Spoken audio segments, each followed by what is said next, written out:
My name is Emma Johnson. I'm a widow, have been for 19 years. We raised 10 kids, 7 were ours, and 3 grandchildren. My husband was a Marine. Adam was a Marine. 2 daughters were in the Army. I had a brother in the Army. I had a grandson in the Army. A son-in-law retired from the Navy, submariner. I had another grandson, Navy. I had a son-in-law retire from Army. It was just about all of them, you know. Well, tell me a little bit about what the Gold Star Mothers means to you personally. It means the world to me. It's somebody we can go to, talk to. If you have a problem, you know, you can call them. They're there. And they're just wonderful women. Shirley White is the first one that I met. Her son Andrew and Adam were friends, but we never could figure out how, because Adam went to Riverside on this end of the county, and Andrew went to Capitol on the other. But when they were stationed together, they were in the same 3-2 company and everything, they already knew each other. And I met Shirley. I went down one day to the reserves. Andrew was working there, and I met her there. And I was talking to her after Andrew passed away. I said, you know, I wish we could have a Gold Star Mother chapter here. There's so many of us. So me and Shirley got together, and we pulled together to start the Gold Star Mothers in Kanawha County. Oh, Adam, he was born 3 months premature to a diabetic mother. He spent many, many weeks in the hospital. When he came out, she was too sick to take care of him. He couldn't hold up his head, nothing. So I flew to California and got him, brought him here. And me and my husband worked with him till he could sit alone, hold his head up. He was a little bit behind, but before he was a year old, he was right where he's supposed to be. And he was in my home in and out from the time he was born, really. His mom and dad divorced when he was 2. They come to live with us.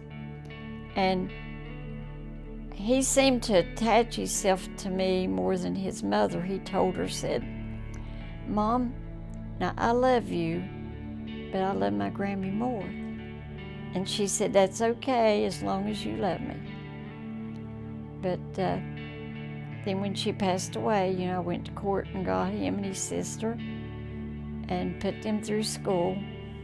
Then he decided he wanted to be a Marine like his granddad, so that's what he did.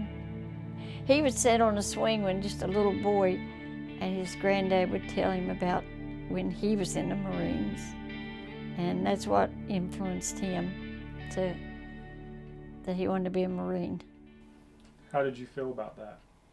Well, if it's what made him happy, you know. Well, he enlisted while he was still in high school, and he had to go every Saturday. I don't know what they did, but he went every Saturday. And he left in December for boot camp. And he was Lance Corporal, and he was in 3-2 Kilo Company. And then he came back to he was at Camp Lejeune. And after that, after graduated boot camp, every weekend, I would get up and there'd be anywhere from 6 to 12 Marines all over my house. In the floor, on the couch, under the table, anywhere. That was every weekend. He got sent to Iraq. He was there See, he graduated December. February they sent him to Iraq. He got killed June 18th of 2005. They were clearing out buildings for insurgents. They went in this one building and wasn't no one on the first floor, so they were moving to the second floor. And his buddy had the wrong equipment. So Adam said, I've got this, because he had the right rifle for it. And just when he got to the top step, the insurgent ran out of the closet and shot him. Just opened up. They said he was full of shots, and we couldn't, at the funeral, we couldn't touch him or anything, you know.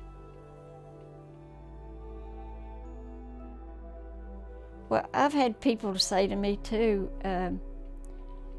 well, like just this week, said something about you coming today and stuff, and she says, well, don't you get tired of that stuff, all that reef junk and all that? And I said, no, I do it to honor Adam, to remember him. She says, don't you think somebody loves him, remembers him? I said, not really. I said, not everybody. Well, do you think they're going to forget him? I said, well, I know a few in the family that has. They never visit the grave. Oh, why do you want to go there? He's not there, just a bunch of dust. You know, I said, it's not that. I said, it's the idea of remembering him and honoring him. The hardest part of being a grandmother is when you're raising this child is losing them.